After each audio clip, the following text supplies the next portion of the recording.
Welcome to my miter saw stand showdown. And I've got 4 of them here to battle it out today. The first is the ToughBuilt S600 miter saw stand. I don't know what the S600 is about. I'm guessing they started out with like the original miter saw stand and then they started adding dealies and daubers. Then there is the classic, long-standing Dewalt miter saw stand. I will talk about that one second. Third is the cheapest, absolute bottom dollar miter saw stand I can find on Amazon.com. The brand on this one is the Tomax. And then number 4, it's not a miter saw stand. It's just a portable work table. But something like this, just a basic table, will totally work as a miter saw stand. Now, as a kind of disclaimer, I should say that you don't actually need a miter saw stand. Like, it's not a requirement that you have a stand if you have a miter saw. And who among us has not found ourselves in a position like this where you just pull your miter saw out of the shop or out of the truck or whatever, put it down on the ground, put it down on some 2x4s or whatever, and get to cutting. I call this the concrete miter saw stand. Not only do they make your cutting station more comfortable, but they actually facilitate mass production of similar cuts or identical cuts in a really nice way. All right, last thing I'll say before I get going is that this is not a paid video. It's not one of those situations where these companies contacted me with piles of cash to review their miter saw stands. I am available for that, by the way, but I do have links down below to these stands. If you click those things, I will get like 0.0000001 cents to add to my tool budget. First up is the ToughBuilt stand, and this is definitely one of the most popular ones out there. It's about 200 bucks. And it has these wings. These wings define the miter saw stand. The reason the wings are important is that they allow you to lay big old long pieces of wood, long stock, on your stand and cut it nice and flat and square. The way you do that is by raising up these end pieces, getting them flush with the table of the saw, and that way your wood lines up. And then one important little gizmo on this stand is this little stopper at the end. It allows you to kind of create almost like a jig with your stand. All right, now to disengage the saw from the stand, you just twist these knobs, close up your saw, and lift it right off of there. So it attaches to the rails. And similarly, when you're putting it back on, you just lay it down and then click your knobs. The knobs themselves are a little bit on the plasticky side for my taste. I haven't busted mine off, but the little plastic pieces on this saw stand are definitely something to be careful of. But the coolest thing about this stand is right here. By far, the coolest. One slap with your toe, this baby folds up and you can roll it away. Roll it to another place on the job site, roll it onto your trailer, roll it over to your pickup to put it in the back, whatever. Now on rough ground, this stand is just like all the other ones. It's a little bit finicky. You've got to put like a wedge or something under one wheel often to level it up. I wish these stands had self-leveling feet, but they just don't. Extend one arm and you can actually wheel this thing around without even having to collapse it. But the collapsing it, you know, it's like the coolest part of the stand. All right, let's do some cutting on this stand. Like I said before, you just dial in the height of your arms, set your arms where you want them. Some people like to lay their stock on the left side and cut to the right. Other people lay it on the right and cut to the left. Whatever works for you, you just do it up.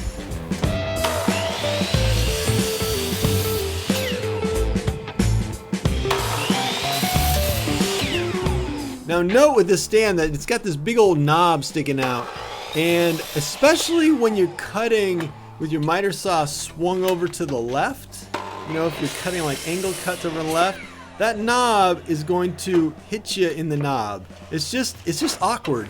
I guess I could flip it around and have the knob on the back of the saw, but then to take the saw off, I've got to walk around the back of the saw stand to do so. So it's a little bit awkward.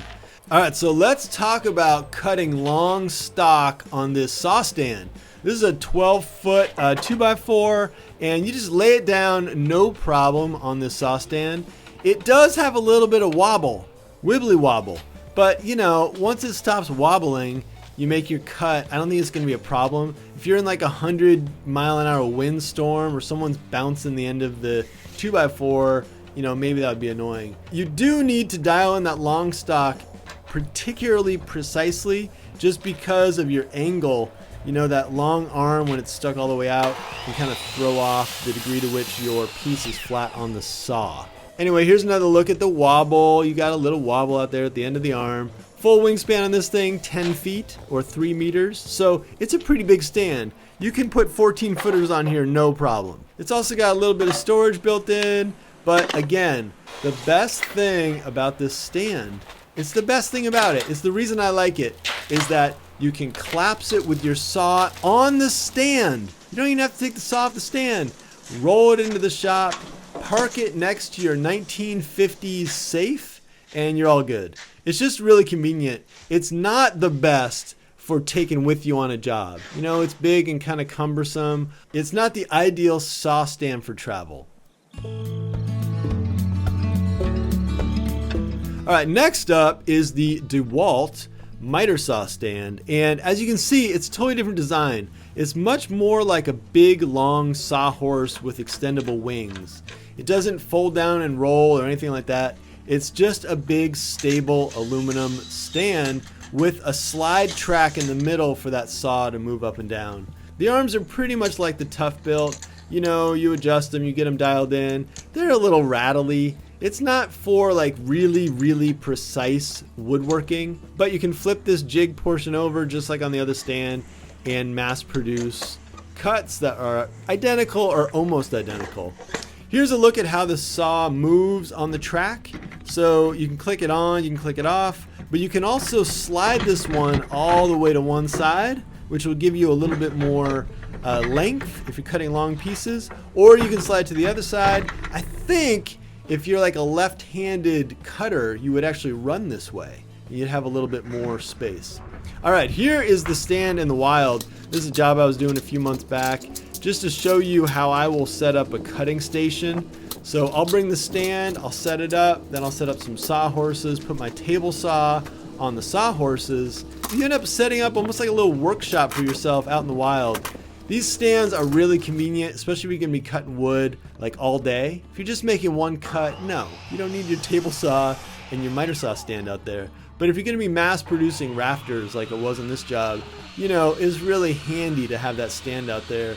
You'll do better work, I think, if you set up a station for yourself. All right, so a few more little details about the stand. Here's how the legs open up and kind of click into place, and I've never had it fall closed on me. It's got a handle so you can pick it up, and like I said, it's just a pretty simple aluminum sawhorse with extendable wings. That's really all this is, and it will get some work done. Pretty stable, not as much wibble wobble since you don't have that rubber wheel that you're bouncing, but the pain in the neck is that you got to carry your saw over to the stand every time you move the stand. So if you break down the stand and throw it in your truck, you're also putting the saw somewhere and then you're putting it all back together. So it's just not as convenient as that one unit of the ToughBuilt. 12.5 foot wingspan or 3.8 meters. So a little bit wider than the ToughBuilt, which was 10 feet. And nothing gets in the way on this stand. Like when you're standing there in front of it, you've got nothing bumping you or hitting your feet or anything like that. It's really a pretty convenient workstation. But remember the ToughBuilt. When you went to close it up, that was it. You close it up, you roll it away. This guy, if you want to move it, you got to pick it up. And believe me, I have done this so many times on the job. Say you're making a deck or something and you cut all the wood at one end, then you need to move the saw stand down to the other end of the deck. You end up carrying it and it's just kind of awkward. It's not the best for mobility unless you break it down. And once you break it down, the stand is like a big old long suitcase or something. It's actually pretty convenient. If you follow Scott Brown Carpentry on YouTube, he's kind of a cool dude. I think he's in New Zealand. Anyway, Scott Brown stores his Dewalt in his van like that. I've got mine on the top of my truck and I leave it out in the weather and everything and it's doing just fine. All right, let's look at this Tomac. It's kind of a knockoff, like an $80 knockoff of the Dewalt model. No wheels, nothing fancy. This one's steel, not aluminum, and it's got these slider arms. If you pull them too far, they will slide out. You know, it doesn't have stops or anything like that. So it's kind of not no nonsense, but you know, surprisingly, I kind of like this stand. It's got big old rollers, so you're not scraping the wood. It's got stops, and the wingspan, 6 feet. You know, you can still put a 12-foot board on there, hold it with one hand, and make a good cut. So it's not really an awkward stand to use in any way. It's just a little bit on the small side, I guess, you know, especially for long stock. It also has all the problems of the Dewalt. When you break it down, you've got 2 units, but one of those units is pretty small. I mean, check this out. This thing breaks down to a pretty small, no-handled little stand. Now, let me just compare size-wise. Check out the size of this stand versus the ToughBuilt. That ToughBuilt is a big stand. That's the Dewalt hanging on my wall, and this thing is, you know, 2/3 the size. Okay, now humor me for a second and check out this Keter folding work table. It's not so bad as a miter saw stand. Clamp your saw down to the table just so it doesn't walk away from you. You can set stuff on the table. It's got a lower shelf you can store things on. If you get the long stock, you're kind of screwed unless you have something to set it on. So here I'm using like an outfeed table. That's a little bit of an elaborate fix, you know. You can use a bench or a sawhorse or the end of your truck or something like that. So this is just to say that you can get a lot of work done with your miter saw on a table or on a piece of plywood on some sawhorses. You might not actually need a stand. So that's my perspective on these different miter saw stand options. I'm hoping that it's helpful for anyone out there looking for a miter saw stand. I really do think that there is a different stand for different situations. You know, sometimes you need portability, sometimes you need something really stable on uneven ground. Other times you need to set up in 2 different places. So you might have your, you know, work table set up in one place in your shop and then your portable stand someplace else. If you haven't seen my other Showdown videos, I've got a couple of them out there. I did one on work tables, one on sawhorses, another one on welders. I got one on post hole diggers. I like this kind of Showdown thing. It kind of feeds my tool hoarding sensibility, so I end up accumulating a bunch of junk. Maybe if it works out, so you don't have to. All right, hit me with a comment down below if you are so inclined. I'm sure I didn't cover all the miter saw stands out there, so I'm eager to see what you guys are doing.